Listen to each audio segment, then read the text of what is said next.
अस्सलामुअलैकुम साथियों, मैं फैज़ान रज़ा आप सभी का एफ़आर उर्दू क्लास में स्वागत करते हैं। मैं उम्मीद करता हूं कि आप सभी खैर व आफ़ियत से होंगे और अपनी तैयारी खूब अच्छी तरीके से कर रहे होंगे। मेरे दोस्तों, मेरे साथियों, इससे पहले वाले वीडियो में हम सभी ने सुहेल अज़ीमाबादी और मुख्तसर अफ़साना के ताल्लुक़ से हम लोगों ने पढ़ा था। आज के इस वीडियो में सुहेल अज़ीमाबादी ने जो कहानी लिखी है उसको आज हम सभी पढ़ने जा रहे हैं। तो मैं यही उम्मीद रखूँगा कि आप सभी जो सुहेल अज़ीमाबादी ने जो कहानी लिखी है उसको बग़ौर पढ़ेंगे और बेहतरीन तरीक़े से इसको समझने की कोशिश करेंगे।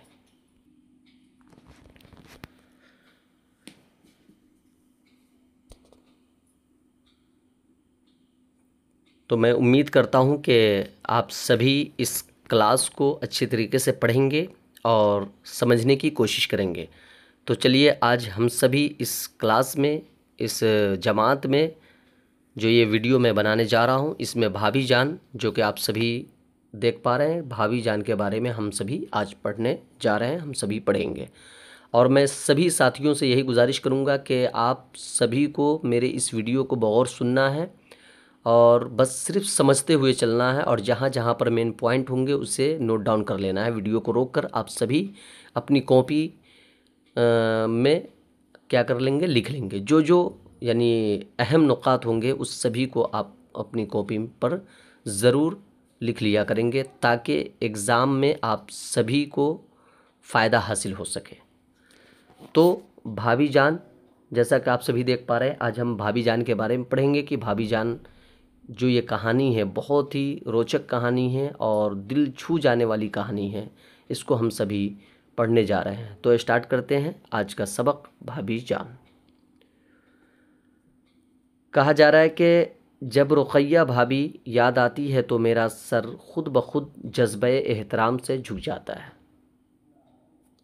जब रुक़ैया भाभी याद आती है तो मेरा सर खुद ब खुद जज्बे एहतराम से झुक जाता है। अब यहाँ पर एक चीज़ मैं बता देना चाहता हूँ कि ये जो भाभी जान जो कहानी है सुहेल अज़ीमाबादी की, इसमें जो रुक़ैया भाभी जो है ये अहम किरदार है। रुक़ैया भाभी क्या है? यही अहम किरदार है, इस अफ़साना का अहम किरदार है। अक्सर ये सवालात पूछे जाते हैं बोर्ड के एग्ज़ाम में कि भाभी जान जो कहानी है उसके अहम किरदार के नाम बताएं, तो रुक़ैया भाभी, ठीक है। उसके अलावा इनके कुछ मददगार भी किरदार हैं, जैसे शम्मी हो गई, उसके बाद अख्तर नाम का लड़का होता है वो हो गया। ये सभी क्या है, इनके मददगार हो गए, यानी हेल्प करने वाले हो गए। तो अहम किरदार अगर पूछा जाए, सवाल किया जाए कि भाभी जान जो आपके निसाब में शामिल जो अफ़साना है उसके अहम किरदार कौन है, तो आप क्या कहेंगे? रुक़ैया भाभी। कौन है? रुक़ैया भाभी, ठीक है।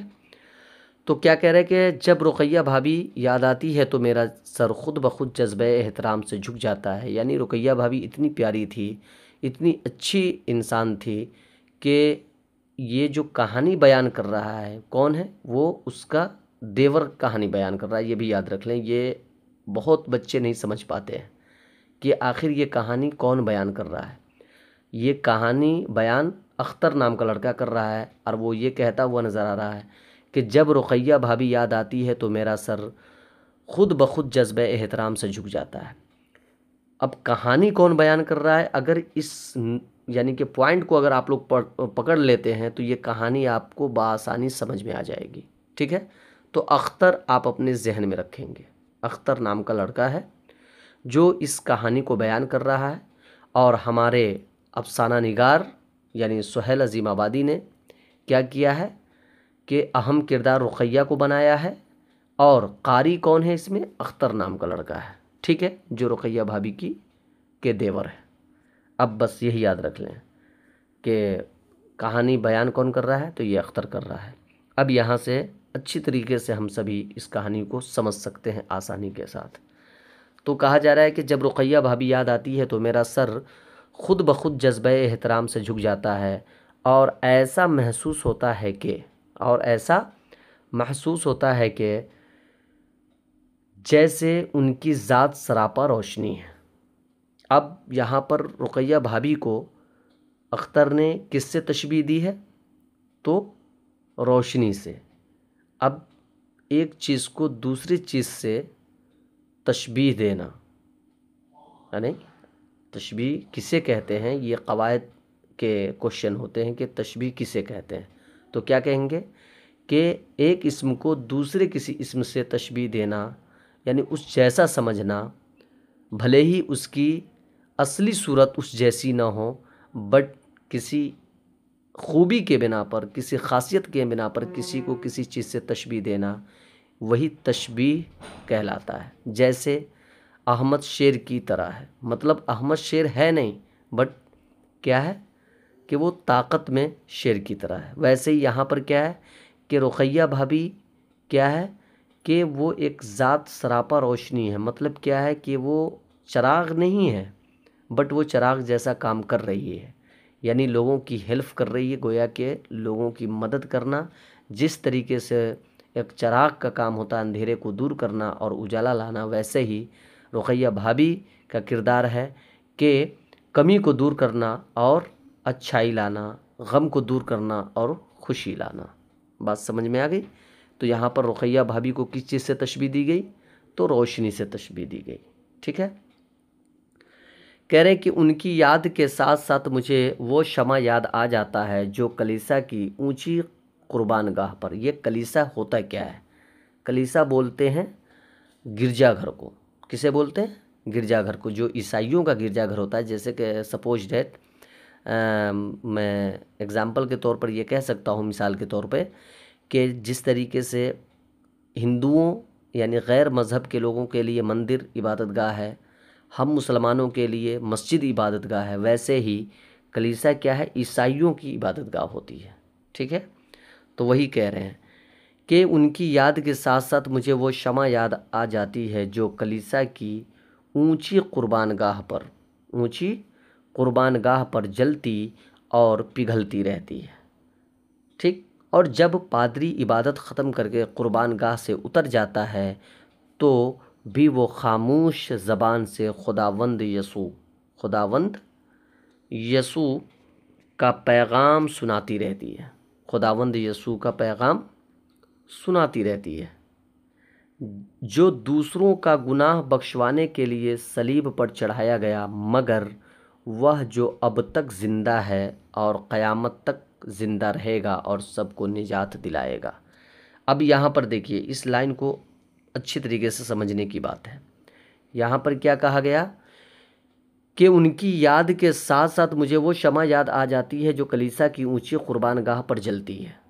अब यहाँ पर ये तो उनकी खासियत बयान कर रहा है कौन? अख्तर, कि भाभी एक ऐसी चीज़ है जो सरापा रोशनी है, यानी सर से पाँव तक।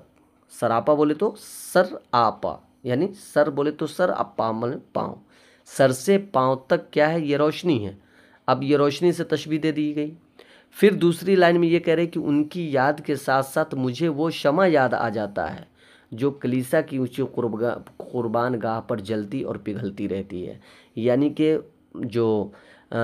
चर्च जो होते हैं, ईसाइयों का इबादतगाह जो होता है ना, वहाँ पर जो शमा जलती है नहीं, और वो ख़ुद जलती हुई रहती है और साथ ही साथ पिघलती रहती है। ख़ुद जलती रहती है और पिघलती रहती है। और जब पादरी इबादत ख़त्म करके कुर्बानगाह से उतर जाता है तो वो खामोश ज़बान से खुदावंद यसू का पैगाम सुनाती रहती है। ठीक है। जो दूसरों का गुनाह बख्शवाने के लिए सलीब पर चढ़ाया गया, मगर वह जो अब तक ज़िंदा है वो क़यामत तक ज़िंदा रहेगा और सबको निजात दिलाएगा, है नहीं? तो उस चिराग से इनको फिर तशबीह दी गई कि वो जलती रहती है और पिघलती रहती है, किसी से कुछ नहीं कहती, यानी ख़ुद अपने वजूद को मिटा देती है दूसरों के मदद के चक्कर में, है नहीं, दूसरे के गुनाह को बख्शवाने के लिए। और यहाँ पर एक बात और क्या है कि खुदावंद यसू ये उनके नज़दीक है, ईसाइयों के नज़दीक, बट हमारे नज़दीक क्या है कि हज़रत ईसा अलैहिस्सलाम, हज़रत ईसा लिखने में भी नहीं बन रहा है, बट ये समझ लो ईसा अलैहिस्सलाम क्या है, आज भी ज़िंदा है। और अल्लाह तबारक व तआला ने उनको आसमान पर खींच लिया, आसमान पर खींच लिया उसी लोगों के बीच से जो उनके दुश्मन थे, और आज फिर वही लोग इनकी इबादत कर रहे हैं। अब समझ सकते हो कि कैसे कैसे मज़हब है इस दुनिया में। बात समझ में आ गई कि मानने वाले भी अजीब हैं कि जिनको आप मानने के लिए दौड़ा रहे हो, फिर उसे ही अपना खुदा मान कर उसकी पूजा कर रहे हो। बात समझ में आ रही है ना। लेकिन यहाँ पर इस लाइन में आपको समझ में आया कि मगर वह जो अब तक ज़िंदा है और क़यामत तक ज़िंदा रहेगा और सबको निजात दिलाएगा, यानी कि हज़रत ईसा अलैहिस्सलाम आज भी ज़िंदा है और क़यामत तक ज़िंदा रहेंगे। और क़यामत जब करीब आएगा तो फिर दमिश्क की जामा मस्जिद के चौथे मीनार पर, किताबों में आया है कि हज़रत ईसा अलैहिस्सलाम को दमिश्क की जामा मस्जिद के चौथे मीनार पर फिर अल्लाह तबारक ताला उतारेगा, नाजिल फरमाएगा। फिर हज़रत ईसा अलैहिस्सलाम लोगों तक खुदावंद ताला के पैगाम को फैलाएगा। बात समझ में आ गई। तो अभी हज़रत ईसा अलैहिस्सलाम आसमान पर है, याद रख लीजिएगा। आगे देखते हैं। कह रहे कि रुक़ैया भाभी की ज़ात मुझे ऐसी ही शमा मालूम होती है जो जलती और पिघलती रहती है, लेकिन रोशनी फैलाती और कुछ कहे बग़ैर भी हर वक्त एक पैगाम सुनाती रहती है, ऐसा पैगाम जो अमर है। यानी ठीक उसी तरीक़े से रुक़ैया भाभी को यहाँ पर तशबीह दिया गया कि रुक़ैया भाभी भी वैसे ही है जो कलीसा के ऊंची कुर्बानगाह पर जलती और पिघलती रहती है और दूसरों को निजात दिलाती है। ठीक वैसे ही रुक़ैया भाभी की ज़ात मुझे ऐसी ही शमा मालूम होती है जो जलती और पिघलती रहती है, लेकिन रोशनी फैलाती है और कुछ कहे बग़ैर भी हर वक्त एक पैगाम सुनाती रहती है, ऐसा पैगाम जो अमर है। कह रहे भाभी ने सुबह सवेरे आवाज़ दी। अब अख्तर यहाँ से शुरू हो रहा है कि भाभी ने क्या किया, सुबह सवेरे आवाज़ दी। अभी तक तो इनकी तारीफ़ बयान किया उसने, किसने, अख्तर ने। अब यहाँ पर ये शुरू हो रहा है कि भाभी ने सुबह सवेरे आवाज़ दी। खैर तो है शहज़ादे, घोड़े बेचकर सोए हो, चाय ठंडी हो रही है। अख्तर से भाभी ने कहा, क्या कहा, खैर तो है शहज़ादे, घोड़े बेचकर सोए हो, चाय ठंडी हो रही है। भाभी की आवाज़ सुनकर मैं उठ बैठा और मुस्कुरा दी और बोली। यानी भाभी की आवाज़ सुनकर अख्तर कह रहा है कि मैं उठ बैठा। अब भाभी क्या कर रही हैं, वो मुस्कुरा दी और बोली। क्या बोली, भाई बात यह है कि ठंडी चाय मुझसे पी नहीं जाती और बच्चों को स्कूल भेजना भी है नहीं। भाई बात यह है कि ठंडी चाय मुझसे पी नहीं जाती और बच्चों को स्कूल भी भेजना है। आगे कहा जा रहा है कि भाभी यही तो मुसीबत है आपके साथ, यही तो मुसीबत है आपके साथ, सुबह हुई और उठाकर बैठा दिया। हम लोगों को भी आप तालिबे इल्म समझती हैं। ठीक। भाभी बोली, तो आज तुम कौन बूढ़े हो चुके हो, भाई उठो जल्दी करो, भाई उठो जल्दी करो। भाभी ने हाथ पकड़ा और बिस्तर से खींच लिया। मैं ज़मीन पर खड़ा हो गया। वो हंसने लगी। ठीक है। मैं बोला, शुक्र है मैं आपका स्टूडेंट नहीं हुआ। बातें ना बनाओ, चाय ठंडी हो रही है, बच्चे बैठे हैं। भाभी क्या बोल रही हैं कि बातें ना बनाओ, चाय ठंडी हो रही हैं और बच्चे बैठे हैं, स्कूल जाना है।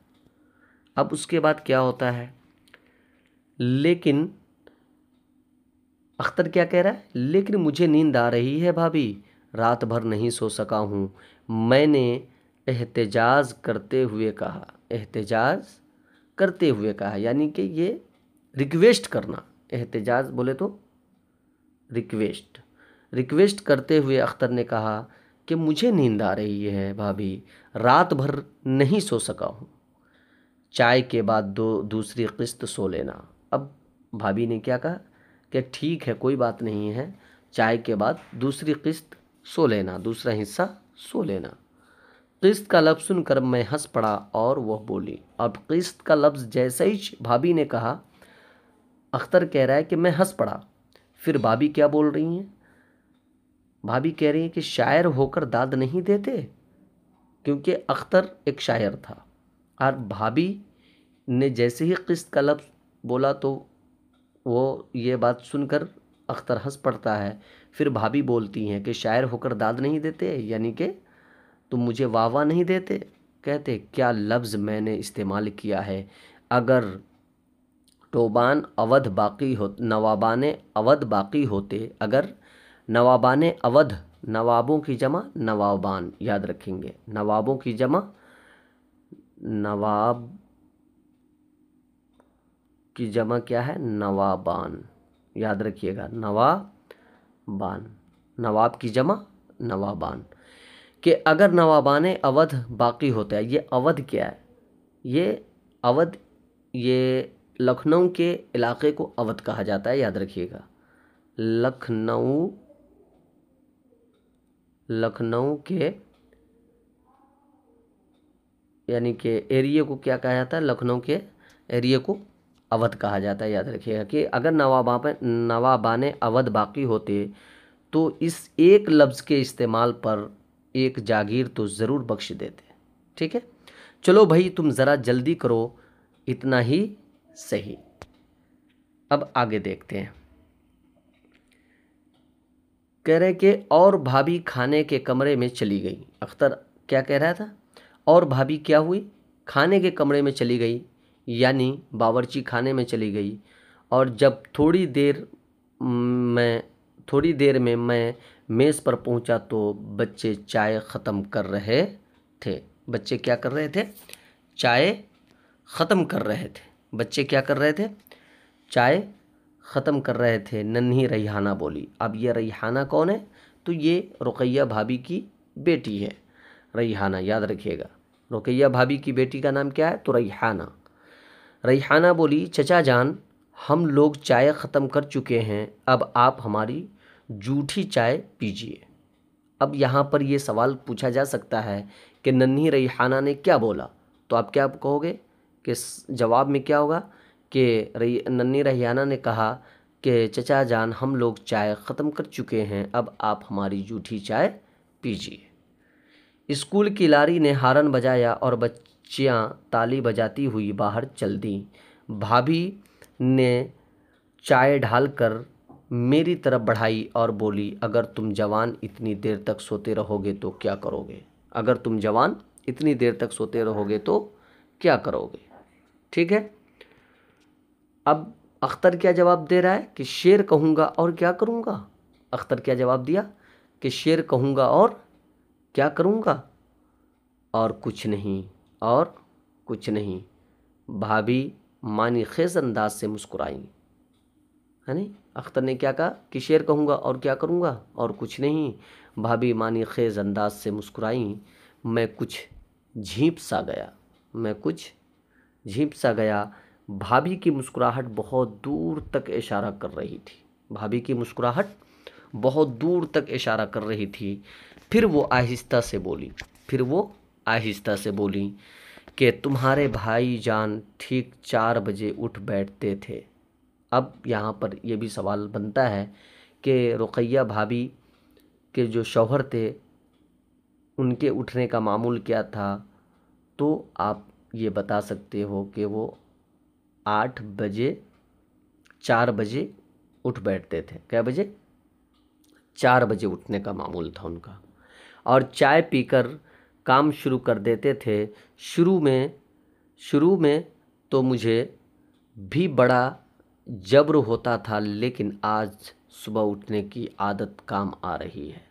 मतलब क्या है कि रुकैया भाभी जो थी ना, वो बहुत ही नाजो नखरे से पली हुई लड़की थी, अच्छे घर की थी, पैसे वाले घर की थी। शुरू में इनको बड़ा मुश्किल होता था, लेकिन धीरे धीरे आदत सी पड़ गई थी। जब्र होना मतलब तकलीफ़ होना, याद रखिएगा। तो क्या कह रही है भाभी कि तुम्हारे भाईजान ठीक 4 बजे उठ बैठते थे और क्या करते थे, चाय पीकर काम शुरू कर देते थे। शुरू में तो मुझे भी बड़ा जब्र होता था, लेकिन आज सुबह उठने की आदत काम आ रही है। ठीक है, आगे देखिए। मैंने पलट कर देखा, भाभी की सिंगार मेज पर नन्हे भाई की खूबसूरत सी रंगीन तस्वीर रखी हुई थी, है नहीं। ये जो रुकैया भाभी के जो शौहर थे ना, वो अक्सर जेल जाया करते थे, ठीक है। और मेज़ पर जो श्रृंगार की जगह क्या रखी हुई थी, छोटी सी नन्ही सी तस्वीर रखी हुई थी, यानी पासपोर्ट साइज तस्वीर मान लो, वो रंगीन तस्वीर रखी हुई थी। वह मुस्कुरा रहे थे। तस्वीर कैसी थी, तो मुस्कुराने वाले अंदाज में थी। इस तस्वीर के पास भाभी और बच्चों की तस्वीरें थी। अब सिंगार मेज नाम का था, सिंगार मेज वो नाम का था। उस पर बच्चों की किताबों का ढेर था और शायद एक कंघी के अलावा मेज पर सिंगार की कोई दूसरी चीज़ भी नहीं थी। रुकैया भाभी उदास हो गईं। रुकैया भाभी उदास हो गईं और बोली, क्या बोलती हैं, अख्तर, अब ये जो निशान आता है, देखिए इस चीज़ को याद रखिएगा, इस तरीके उल्टा आई, मान लो उल्टा आई वाला जो निशान है, जैसे आई एक सीधा होता है एक उल्टा होता है, तो उल्टा आई अगर ये निशान आए, इस निशान को फजाइया कहते हैं। क्या कहते हैं, फजाइया। इसके अंदर में क्या होता है कि लोग, इस निशान का मतलब होता है कि लोगों को अपनी तरफ मुतवज्जा करना होता है, ठीक है। जैसे कि अख्तर, जैसे अख्तर कह कर और उल्टा यहाँ दिख रहा है, आप लोग अपनी किताब में देख सकते हो, है नहीं। यहाँ पर स्क्रीन पे भले ही साफ नज़र आए या नहीं आए, लेकिन मैं कोशिश करता हूँ कि साफ थोड़ा और दिखाऊं। देखिए ये आप देख पा रहे हो कि ये जो उल्टा आई है, सॉरी, ये है ना, इसको फेजाइया कहते हैं। ये निशान जो है इस चीज़ की अलामत है कि लोगों को अपनी तरफ मुतवज्जा करना, ठीक है, मुखातब करना, ये भी कह सकते हो। तो यहाँ पे कह रहे कि अख्तर, न जाने तुम्हारे भाईजान आज किस हाल में हैं, देखो उनके मुकदमे का क्या होता है। 1000 मील, 1000 मील की दूरी पर, 1000 मील की दूरी पर मैं उनके कोई काम भी नहीं आ सकती। चंद ही दिनों में इनके मुकदमे का फैसला होने वाला है। चंद ही दिनों में इनके मुकदमे का क्या होगा, फैसला होने वाला है। भाभी जो हमेशा फूल की तरह हंसने और बुलबुल की तरह चहकते रहने की आदी थी, बिल्कुल उदास और चुप थी, क्योंकि बात ही ऐसी आ गई जो थोड़ा, वो अभी तक हंस रही थी, लेकिन उस मुस्कुराहट के पीछे भी बहुत बड़ी बात छुपी हुई थी। और देखते ही देखते भाभी ने वो सारी चीज़ें बयां कर रख दिया अख्तर के पास, और भाईजान के बारे में बताया कि कितने अच्छे वो थे, 4 बजे उठने के आदी थे। पहले तो मुझे भी जब्र होती थी, तकलीफ़ हुआ करती थी, बट मुझे भी आदत हो गई और आज वही आदत आज काम आ रही है। तो इस तरीके से क्या है कि भाभी जान ने अपनी ज़िंदगी की शुरुआत की। अब यहाँ क्या कह रहे हैं, वो चुप थी, लेकिन यकायक किसी के पाँव की चाप सुनाई दी, फिर आवाज़ आई। अब ये बातें आपस में हो ही रही थी अख्तर और भाभी के दरमियान, कि इतने ही में क्या होता है कि एक किसी के आने की आहट महसूस हुई, पाँव की चाप सुनाई दी, फिर आवाज़ आई। अब दस्तक दिया जा रहा है दरवाजे पर कि मैं आ सकती हूँ, मैं आ सकती हूँ। अब अंदर से भाभी कह रही, आ जाओ। भाभी ने कहा, भाभी ने क्या कहा, आ जाओ। और एक जवान सी लड़की कमरे में दाखिल हुई। भाभी ने देखते ही कहा, अब एक जवान सी लड़की क्या होती, और एक जवान सी लड़की कमरे में दाखिल हुई। भाभी ने देखते ही कहा, क्या कहा, आओ शम्मी, चाय पियो, मैं आज शाम को तुम्हारे घर जाने वाली ही थी। हाँ, बुन दिए तुमने स्वेटर। देखिए एक चीज़ गौर कीजिए कि अभी तक आपको कितने किरदार मिले। सबसे पहले रुकैया भाभी नंबर 1 किरदार, और अहम किरदार यही है। नंबर 2 में मैंने अख्तर कहा, और अभी तक नाम आया है नहीं, बट मैं जानता हूँ अख्तर। नंबर 3 पर रैहाना आई, जो भाभी की बेटी है। और नंबर 4 पर क्या आ गई, शम्मी आ गई। क्या आ गई, शम्मी आ गई। याद रखिएगा अभी तक 4 किरदार आ गए, रुकैया, अख्तर, रेहाना और शम्मी। चलिए आ जाओ, भाभी ने कहा, और एक जवान सी लड़की कमरे में दाखिल हुई। भाभी ने देखते ही कहा, आओ शम्मी, चाय पियो, मैं आज शाम को तुम्हारे घर जाने वाली ही थी। बुन दिए तुमने स्वेटर, बुन दिए तुमने स्वेटर। अब शम्मी क्या कहती है कि वही लेकर आई हूँ, ऊन बच गया था तो मैंने टोपी और मोज़े भी बुन दिए। अब यहाँ पर ये सवाल किया जा सकता है कि स्वेटर रुकैया भाभी ने स्वेटर किससे बुनवाए, तो आप क्या कहोगे, शम्मी से। ऊन बच जाने के बाद, ऊन बच जाने के बाद शम्मी ने उस ऊन का क्या किया, तो आप क्या कहोगे, जवाब क्या दोगे कि टोपी और मोज़े बुने। याद रखिएगा, ठीक है। चलिए, बहुत अच्छा किया तुमने, लो चाय पियो। और चाय की प्याली लड़की के सामने बढ़ा दी। लड़की मेरी मौजूदगी में कुछ शर्मा रही थी। अख्तर क्या कह रहा है, ये सब कहानी अख्तर बयान कर रहा है। और चाय की प्याली लड़की के सामने बढ़ा दी। लड़की मेरी मौजूदगी में कुछ शर्मा रही थी। बोली, मैं चाय पी चुकी हूँ, मैं चाय पी चुकी हूँ, फिर भी पी लो। अब भाभी क्या कह रही है, फिर भी पी लो, शर्माती क्यों हो, ये हैं मशहूर शायर अख्तर तुम्हारे बड़े भाई। अब देखिए, एक जो मैंने आपको इससे पहले एक निशान फ़जाइया का आपको समझाया था, जो यहाँ शम्मी के पास भी मौजूद है। तो ये शम्मी, आओ शम्मी, गोया के भाभी क्या कर रही हैं, शम्मी को अपनी तरफ मुखातिब कर रही है, मुतवज्जा कर रही है, ठीक है। अब दूसरा ये जो ये लास्ट में है, इसको फुल स्टॉप भी कहते हैं और इसको ख़त्मा भी बोलते हैं, ठीक है। जब बात पूरी ख़त्म हो जाती है तो इस तरह के निशान आते हैं। यहाँ पर शर्माती क्यों हो, ये जो ये सवालिया निशान है, याद रखिएगा। इस तरीक़े का निशान बहुत बच्चे क्या करते हैं, सवाल तो लिख देते हैं लेकिन उसके आखिर में इस तरीके का निशान नहीं देते हैं, जबकि देना बहुत ज़रूरी है। यही सवालिया निशान है, याद रखिएगा, ठीक है।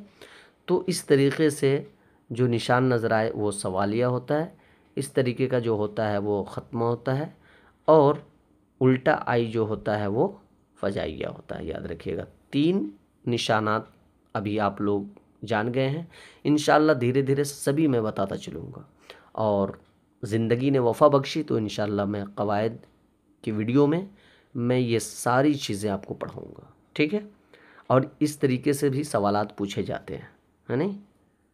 चलिए, तो क्या कह रहे हैं, शर्माती क्यों हो, शर्माती क्यों हो, ये हैं मशहूर शायर अख्तर तुम्हारे बड़े भाई। अब देखिए, उसका नाम आ गया अख्तर। तो रुकैया भाभी, शम्मी, रेहाना, अख्तर, 4 किरदार हो गए। चलिए, अब आगे क्या कह रहे हैं कि मैं नाश्ता ख़त्म कर चुका था, उठ खड़ा हुआ। कहानी बयां हो रही है, मैं नाश्ता ख़त्म कर चुका था, उठ खड़ा हुआ। भाभी, मैं ज़रा शहर से हो आऊँ। अख्तर ने भाभी से क्या कहा कि भाभी, मैं ज़रा शहर से हो आऊँ, जाओ, मुझे भी ज़रा हस्पताल जाना है, चलो शम्मी तुम भी साथ। अब देखिए, अख्तर खड़ा होता है और भाभी से क्या कहता है कि मैं ज़रा शहर से हो आऊँ। तो भाभी क्या कहती है कि ठीक है, तुम भी जाओ, मैं भी थोड़ा अस्पताल से हो आऊँ। अब देखिए, भाभी ख़ुद इतनी गरीब है और किस किस का ख्याल वो रख रही हैं, आप इस कहानी को बगौर सुनेंगे तो आपके रोंगटे खड़े हो जाएंगे। इसीलिए कहा जाता है दोस्तों, अभी के वक्त में अच्छे इंसान मिलना बहुत मुश्किल है, और इस वीडियो को बगौर जब तक आप सभी नहीं सुनेंगे, अच्छी तरीके से नहीं सुनने की कोशिश करेंगे, आपको बात समझ में नहीं आएगी। चलिए, मैंने कमरे की खिड़की से भाभी को बंगले के अहाते से बाहर जाते देखा। अहाता मतलब कंपाउंड, यानी बाउंड्री से बाहर जाते देखा। अहाता दायरा को भी बोल सकते हैं, है नहीं, जो उसके कैंपस होते हैं ना, उससे बाहर जाते देखा। अख्तर ने कहाँ से देखा, तो खिड़की की, है नहीं, खिड़की से अहाते से बाहर जाते देखा। उनके हाथ में दूध की वह बोतल थी जो बहुत देर से मेज़ पर रखी हुई थी। अल्लाह अकबर। सोचो ज़रा कि आखिर क्या क्या कर रही हैं रुकैया भाभी दूसरों के लिए। तो दूध की वो बोतल मैंने देखी उनके हाथ में जो मेज़ पर काफ़ी देर से रखी हुई थी। ये तो मुझे 2 दिन के बाद मालूम हुआ कि भाभी के एक पुराने मुलाजिम की बेटी अस्पताल में है। अब देखिए, मुलाजिम कौन? नौकर। नौकर की बेटी अस्पताल में है और उसके लिए दूध ले जाना, उसकी यानी कि तरफदारी करना, यहाँ तक कि उसकी देखभाल करना, है नहीं, उसकी तीमारदारी करना, ये सभी काम रुकैया भाभी का है। आज के वक्त में आप खुद समझो कि कौन मालिक है जो अपने नौकर की तीमारदारी के लिए कहीं जाता हो, हैं? और आज वो रुकैया भाभी हैं जो कल वो रुकैया भाभी थी जो अपने मुलाजिम यानी नौकर की बेटी जो अस्पताल में एडमिट थी उनके लिए वो दूध लेकर के जा रही हैं। ठीक है।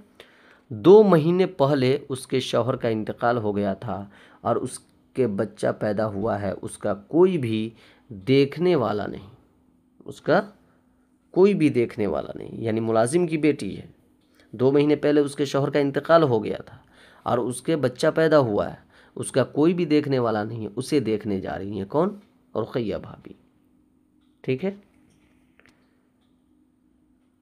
भाभी खुद ही दोनों वक्त दूध की बोतल लेकर 2 फरलांग पैदल जाती और दूध पहुंचाती है, यानी 2 किलोमीटर खुद दूध लेकर दोनों टाइम पैदल जाती है और दूध पहुंचाती है।